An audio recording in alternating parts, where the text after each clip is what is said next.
Shabbat Shalom, amigos do canal Israel no Caminho. Um Shabbat de muita alegria neste período onde nós vemos tantas mudanças acontecendo, tantas coisas novas. Queremos celebrar contigo um Shabbat de reconectarmos com o nosso Criador, um Shabbat onde nós possamos nos voltar para aquele que é realmente o nosso caminho, Yeshua HaMashiach.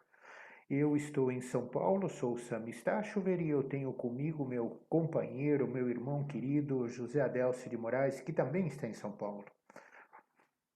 Amém. Shabbat Shalom!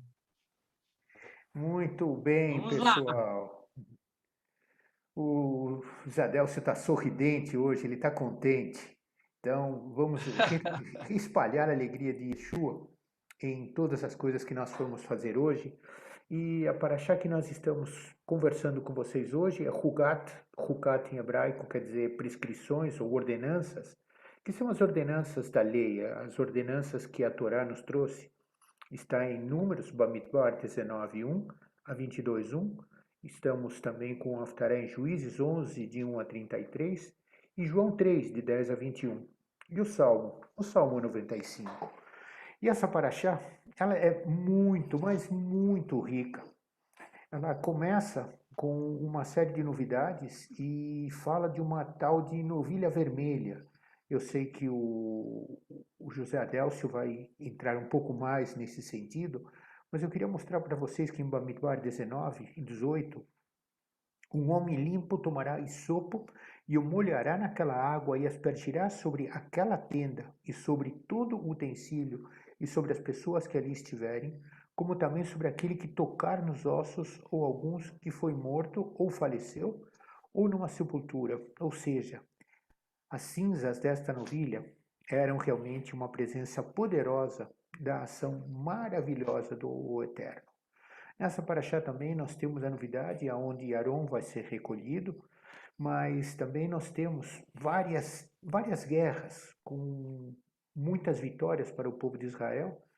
Entre eles, então, nós temos os Edomitas, os Cananeus e o rei dos amorreus, Seom. E há também uma coisa impressionante, que é a criação de uma imagem por ordem do Eterno. O Eterno manda criar uma imagem com um propósito definido.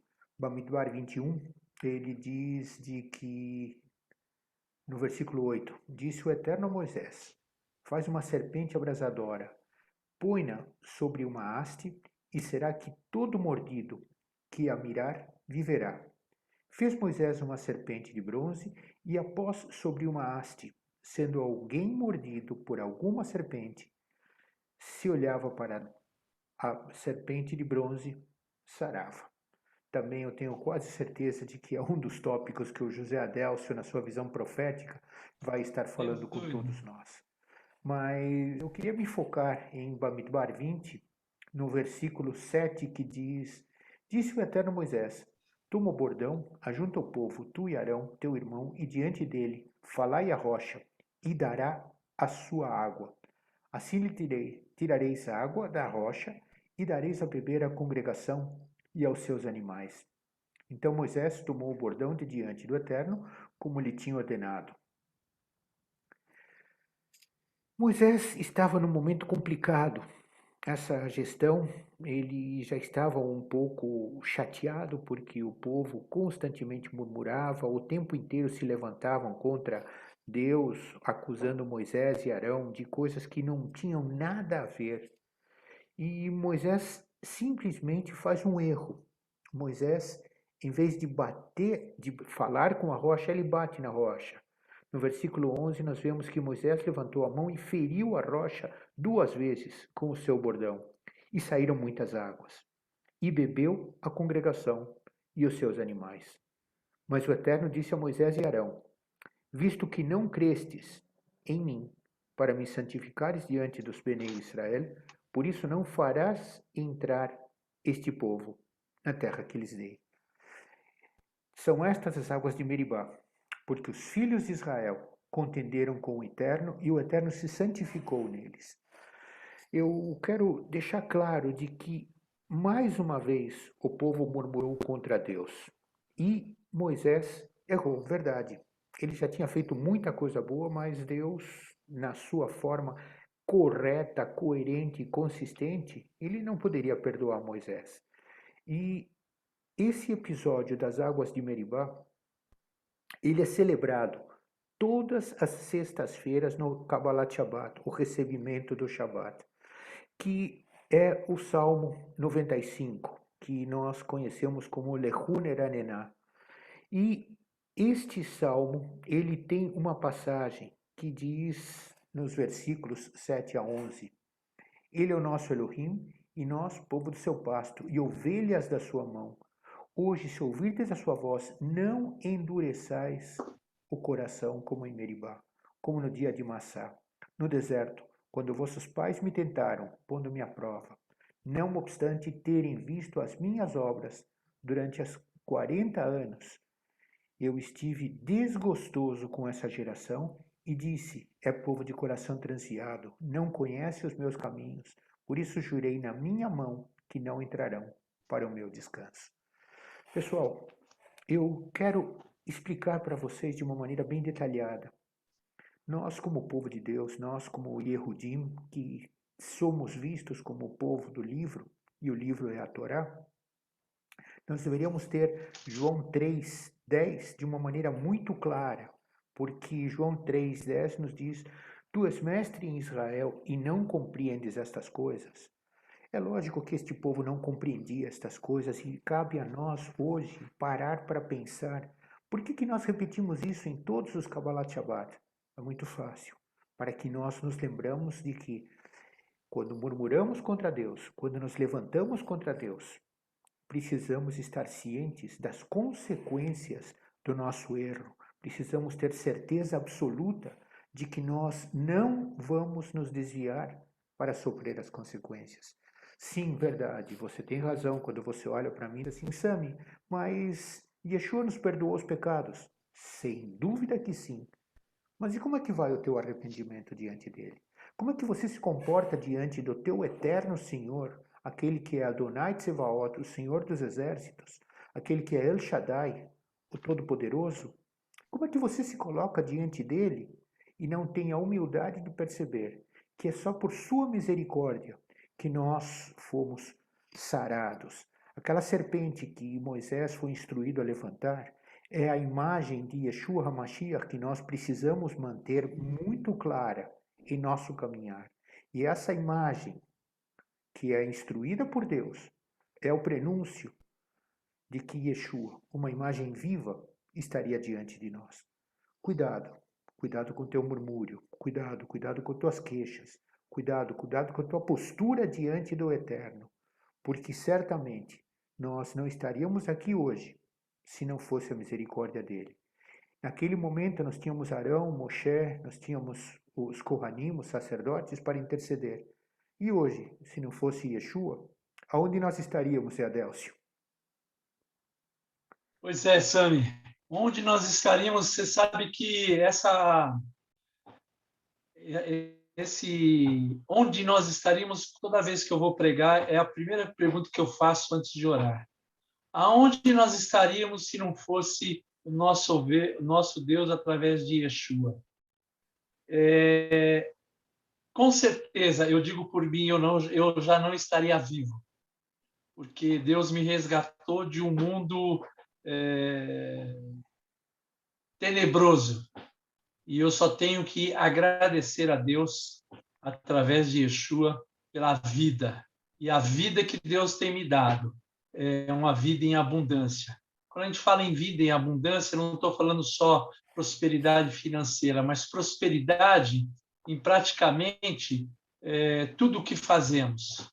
Tudo o que fazemos, você colocando perante o Senhor, vão dar certo. Claro, tem dificuldades, tem tudo, as batalhas existem, mas nós temos uma certeza que ela será ganha. Eu não tenho dúvida que em Deus ela será ganha. Quanto a paraxá dessa semana, ela começa, como você disse, né, com águas, purificar águas principalmente para lavar e tocar em mortos. Eu fui lendo, estudando algumas Bíblias, a Torá, e a morte física, ela é a separação da alma do corpo. Todo mundo nós sabemos. Morreu. A morte espiritual, que é a mais grave, é a separação da alma de Deus. Agora, tem uma morte ainda mais tenebrosa. Se Zé está ficando doido. Não. A morte eterna, que é a morte, é a separação da alma e o corpo sem Deus. Sem crer que Yeshua é seu filho, sem Deus. Não pedir o perdão e aceitar como seu Senhor e Salvador que morreu por você naquela cruz, né? Então, a morte é uma coisa que ela é dolorida, nós perdemos parentes, perdemos pessoas queridas, a gente realmente sofre a separação. Mas quem está em Yeshua, quem está em acesso a Deus por Yeshua, ele está indo num lugar melhor que nós. Concorda, Sandro? Então, é uma coisa que essa purificação que eles estão falando da água,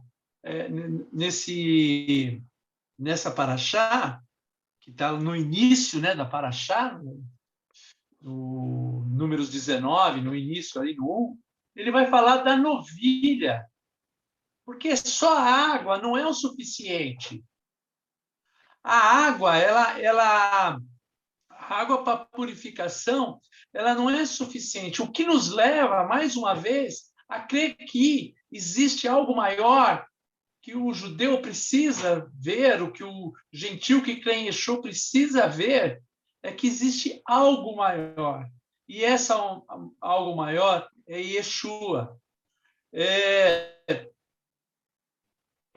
Yeshua, da mesma forma da novilha, foi colocado, quando foi crucificado, para fora do arraial, para fora das muralhas, foi colocado para fora. Ele morreu, ressuscitou e purificou quem crê nele da contaminação que causa a morte e segue a morte, que é a morte que eu falei, a morte espiritual e a morte eterna.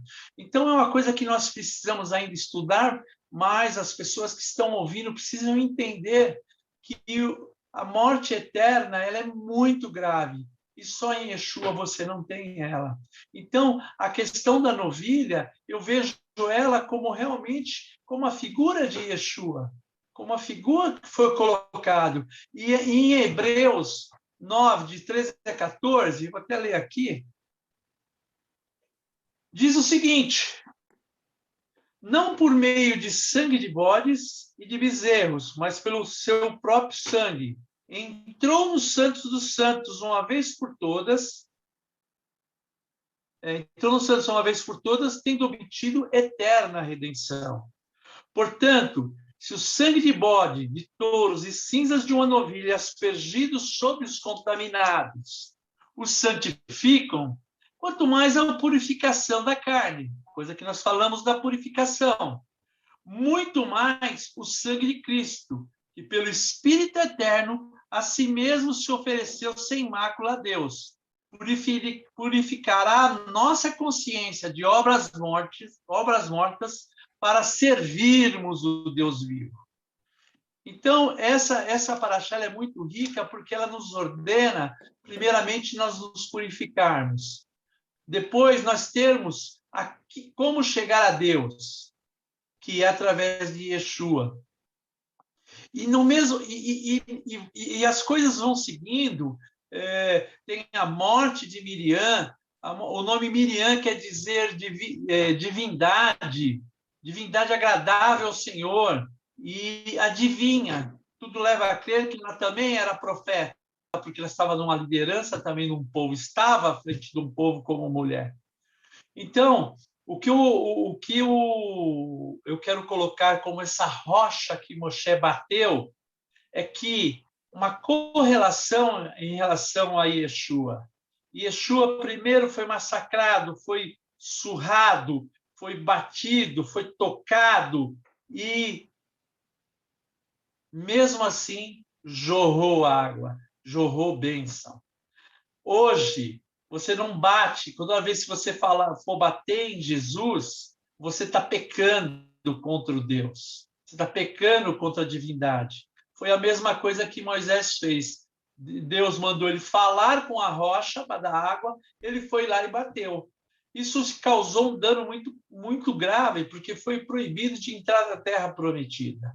Então, a questão de Yeshua nessa paraxá é muito forte, é muito grande. E, em cima disso, já começa a haver um renovo desse povo.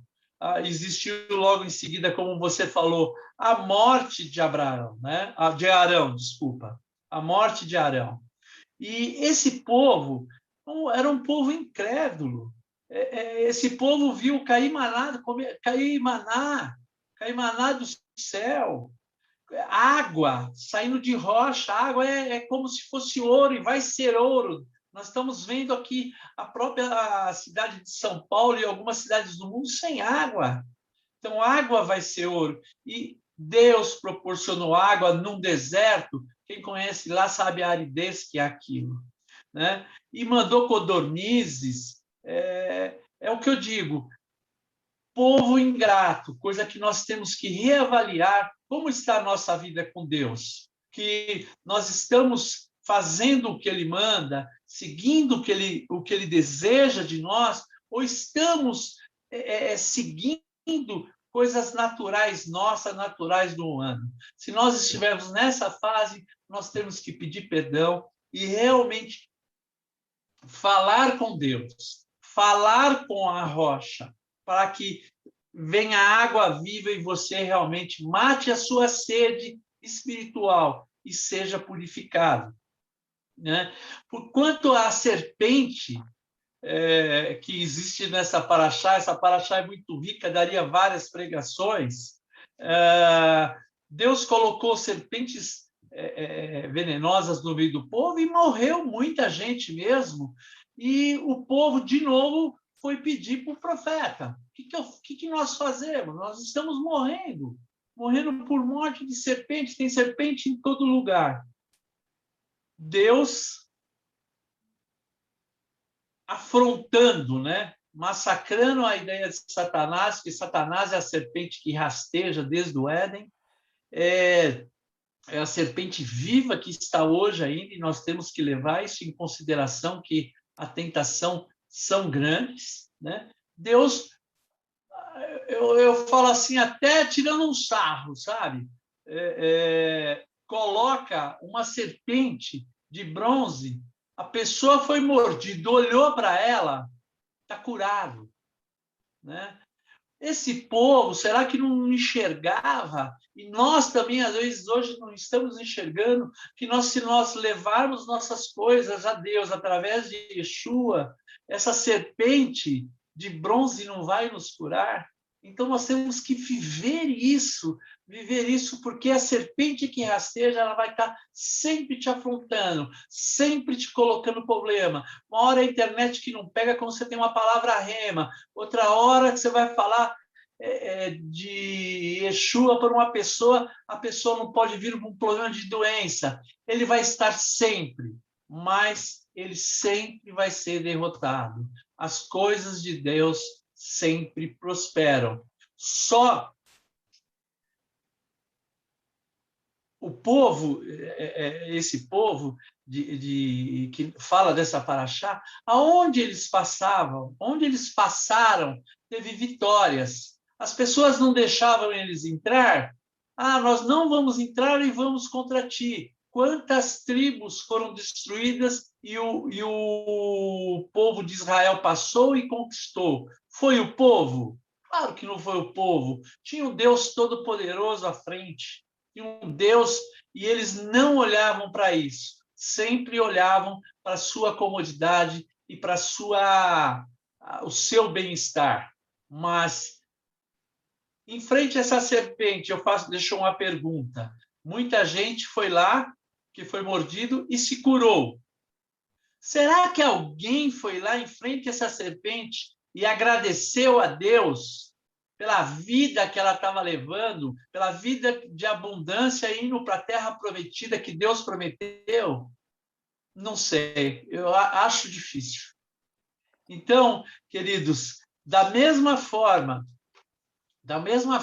que a vitória do povo, quando nós estamos em Deus, ela acontece, na Aftará, se vocês forem juízes, Jefté foi colocado para fora, como Jesus foi.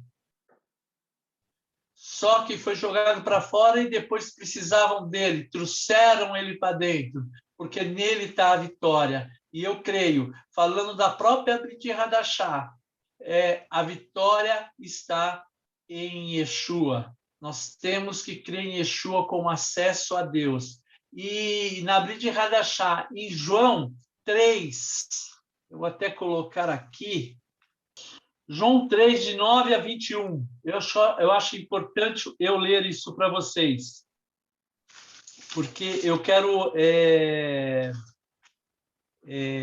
deixar só um paralelo aqui. Diz o seguinte: então perguntou Nicodemos, como pode suceder isso? Acudiu Jesus: tu é mestres em Israel, tem muitos mestres, e não compreende essas coisas? Em verdade te digo que nós dizemos o que sabemos e testificamos o que temos visto. Contudo, não aceitas o nosso testemunho. Em verdade te digo, se tratando coisas terrenas, não me credes, como crereis se vos falares das celestiais. Ou seja, as pessoas creem nas da terra, mas não creem nas espirituais.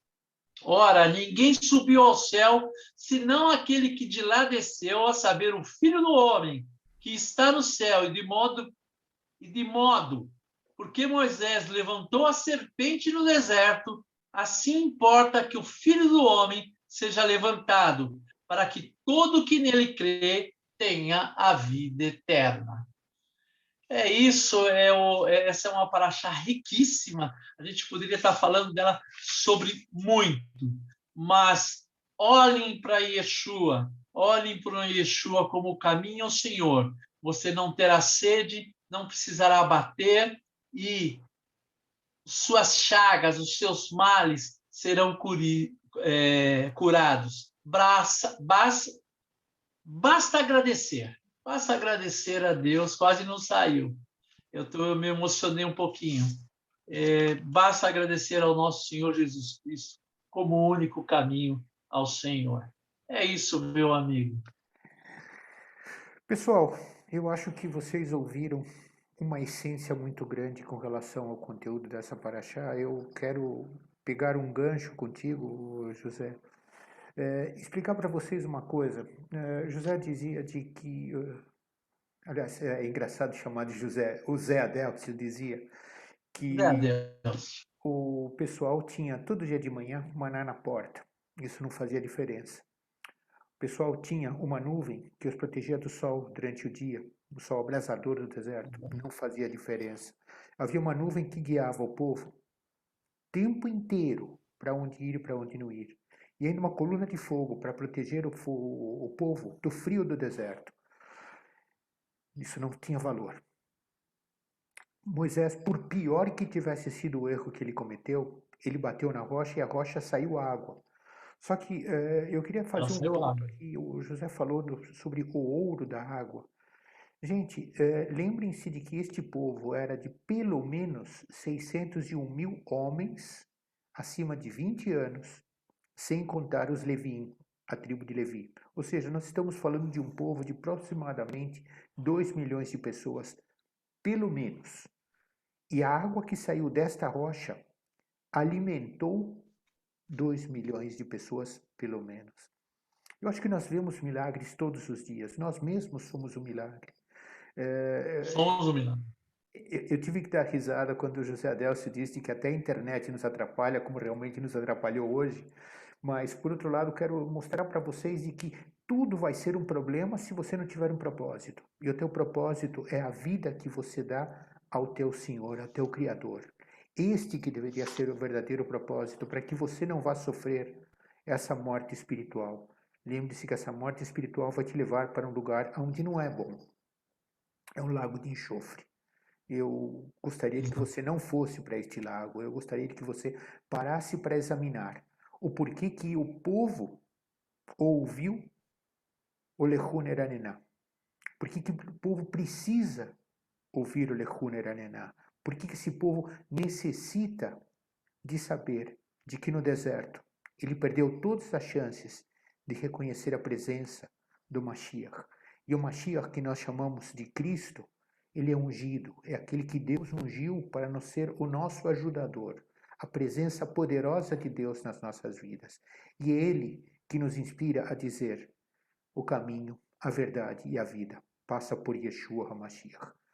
Queremos que este Shabat seja um Shabat de reflexão. Gostaríamos muito de que você também se juntasse a nós em oração pelo novo governo de Israel, com todos os desafios que ele tem pela frente, e que juntos pudéssemos Sim. abençoá-los, em nome de Yeshua HaMashiach, para uma boa gestão. E que o teu Shabat seja de muito Shalom, aquele Shalom que excede todo entendimento. Um Shabat Shalom. A todos vocês, obrigado pela audiência. Shabbat Shalom. Shabbat Shalom. Shabbat Shalom.